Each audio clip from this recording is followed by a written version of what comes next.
Yeah, I'm ready, man. Welcome to InDaClinch with Chuck and D. I'm Chuck. And I'm D. All right, we're back. We're back, man. It was we had a pretty long week last week. Vacation. It was nice vacation. How was Disney World? It was hot. It was hot. Well, we had fun while you were gone. Oh yeah, I see. Yeah. Mm-hmm. Yeah, I see. The Tantrum Man was in Disney World too. Guy gets around. What can I say? Hey, he's everywhere. Throwing tantrums all over the world. All right, today we're going to review UFC 118, Edgar versus Penn 2. It should be a good pay-per-view. Mm-hmm. We got a few fights to go over, so let's just start with Joe Lozon and Gabe Kalanick-Rudiger. I know that a lot of people ain't gonna get that, right. But if you do watch The Ultimate Fighter, Gabe Rudiger is the guy that came into camp, 155-pound Ultimate Fight show, came in 22 pounds overweight. How do you come in on? You fighting lightweight. How do you come in 22 pounds overweight? Wrong show. I mean, did he think that it was a welterweight show or something? I don't know, but at some point in the show, the dude just got tired of trying to cut the weight, so he decided he was going to go to Healing Waters and get a colonic. He got a colonic. It didn't help. He got booted off the show. Yeah. Joe Lozon is a dog. He is a dog. And, a dog. Sorry, did I say it wrong again? No, you good. Okay, just checking. Hey, we working on you. Joe Lozon, hands down, I think he wins this fight, unanimous decision. I'm have to say the same. If Rudiger comes in looking like the picture on the website, dude looks fat. Man, he looks like a mini Chuck Liddell, the way his stomach sticks out. The mini cake. Yeah, man, it's like, dude. It looks like he's about 2 12-packs into the fight. Man, I don't know what, like, this dude, like, his out there eating burgers. Look like Roy Nelson's baby brother or something like that. Wow. All right, so I mean, you can't come in there. You can't go into a fight with Joe Lozon and look nasty. He does look nasty. He looks nasty for 155. For 155, he looks nasty. Anyways, I just wanted to review that fight because I wanted to call him the colonic. We actually, I mean, that's a shout out to Joe because, I mean, we spent too much time on that dude Anyways, Nate Diaz versus Marcus Davis at 170 pounds. Be a second fight for Nate Diaz at 170 pounds. This is going to be a beast of a fight. It is going to be a beast of a fight. And you know what? What I love about this fight is... You're a big Nate Diaz fan, right? I'm gonna say this. I'm a Brazilian Jiu-Jitsu guy. I love BJJ. I love BJJs. Yeah, you love giving BJJs, don't you? But Marcus Davis, man, this guy He's thinking about me giving him a BJJ. Yeah, dude, come on now, come on. Hey, whoa. Hold on. Yeah, you threw me off with that one, man. No. Hey, seriously? No homo. That okay. Yeah, pause. But no homo. Marcus, the Irish hand grenades Davis. I hope and pray he hits this dude in his jaw and breaks it in like 18 pieces. Yeah, I don't like Nate Diaz either. I don't like either of the Diaz No, boys. yeah, and they come from Stockton. And if any of you ever lived in California, that's the breeding ground for assholes. It really is. It really is. Sorry, Stockton. Sorry. Jeez. Dude, I don't even think we have fans in Stockton. If they do, they're probably assholes. Do they have the internet in Stockton too? I don't think so. Right. I think it's a bunch of dudes walking around thumping their chests. Yeah, I guess. But so I'm guessing you're gonna go with Marcus Davis. I'm gonna go with Marcus Davis, and I hope that Marcus Davis doesn't go in there with the mindset of going to the ground, because Nate Diaz is superb. He's superb on the ground, and that triangle is like one of the best triangles in the UFC. Gracie Jiu-Jitsu dude is a beast Yeah. on the ground. As far as him having any kind of punching power, like I know he thinks he's like this spectacular puncher. But he keeps saying that he's gonna knock people out, but has he done it yet?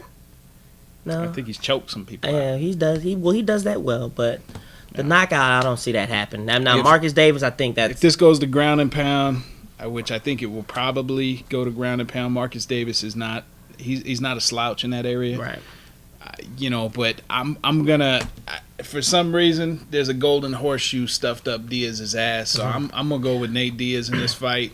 One way or the other, I think he's gonna win. I don't know if it's gonna be a decision or if he's gonna actually submit him, but I just think Nate Diaz is just. He trains hard. I don't like the guy. I think he's got a big fat mouth, but can he beat Marcus Davis? I think he can beat Marcus Davis. I think that's true. It has a lot, but Melvin Gillard was doing a great job against Nate Diaz. He was, Striking. but Then he got caught on the ground. If Marcus Davis can stay away from that, this is his fight. So I'm going to go with Marcus it's Davis. really not a good comparison, though, because that dude, Marvin Gillard has submit me written Melvin, on his yeah. tattooed on his forehead. Well, but Melvin Gillard is still a beast.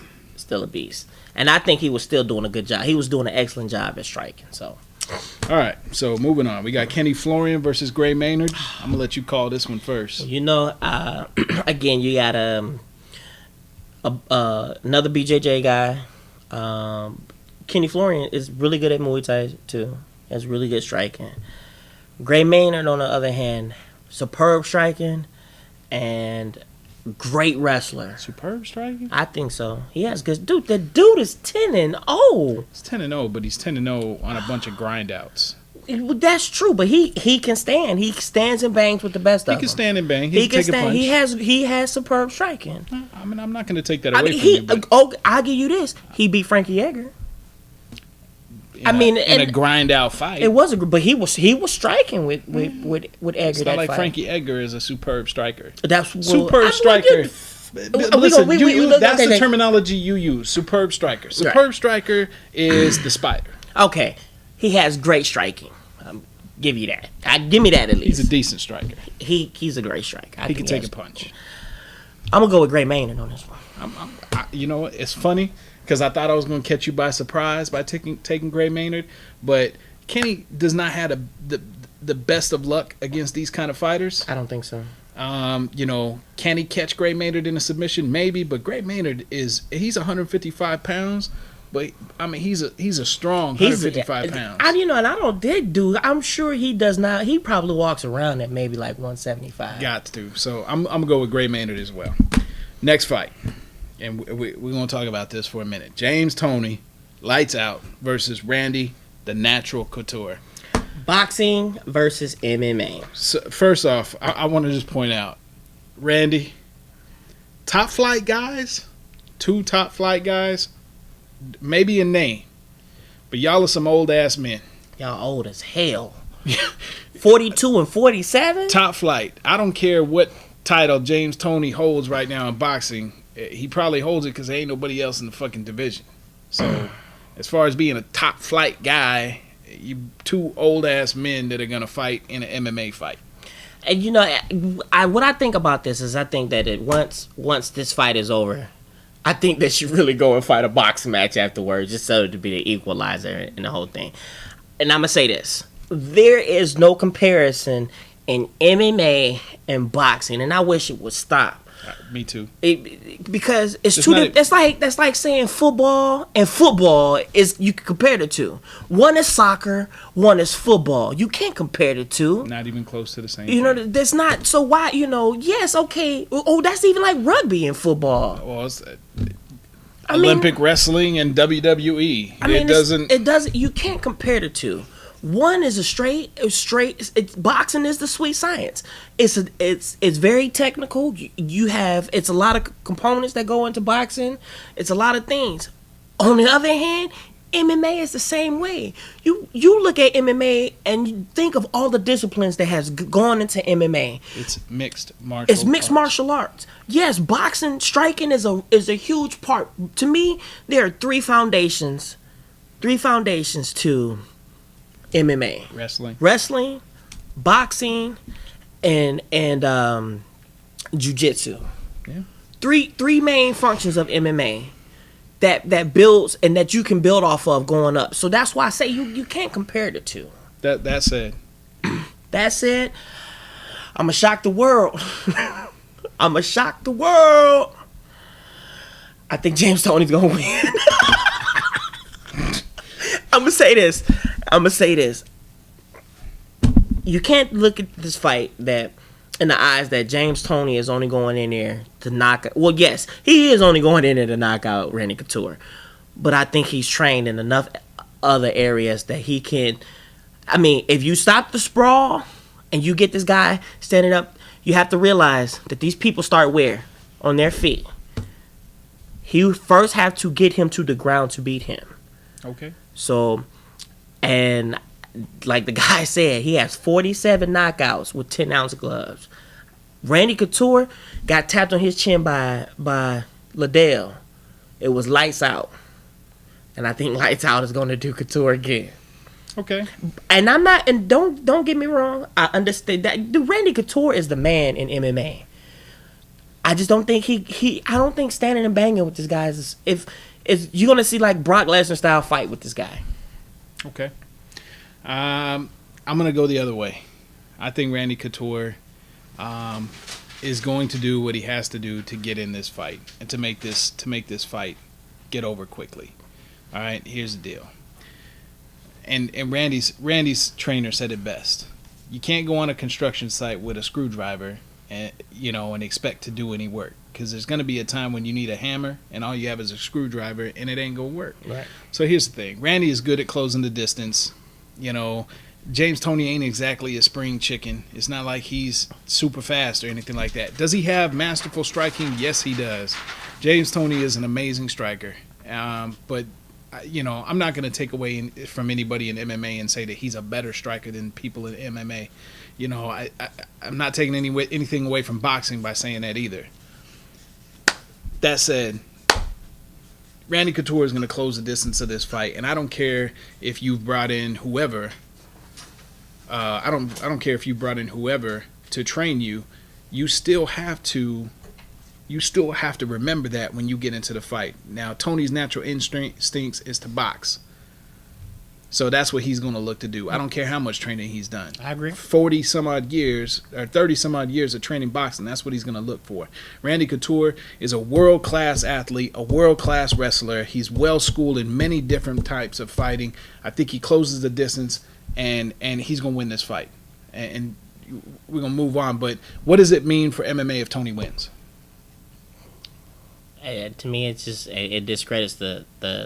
It doesn't discredit the sport, but it may be proven that maybe MMA fighters can't compare to which we already know. Right. You can't compare one to the other. All right, last fight on the card is BJ Penn versus Frankie Edgar. I think we're going to make this short and sweet because we both agreed at the end of the fight that did Edgar really beat I don't think BJ he Penn? beat BJ. I've been saying that. I think that was one of the most controversial fights that didn't happen in maybe about the past year. Got to beat the champ to take his title. Right. I mean, BJ, and maybe BJ just didn't go in there with his head on right. I don't know. But do I think BJ is going there with the right mentality now? Yes, because he lost his belt. He looked like a fool walking out of that ring. Mm-hmm.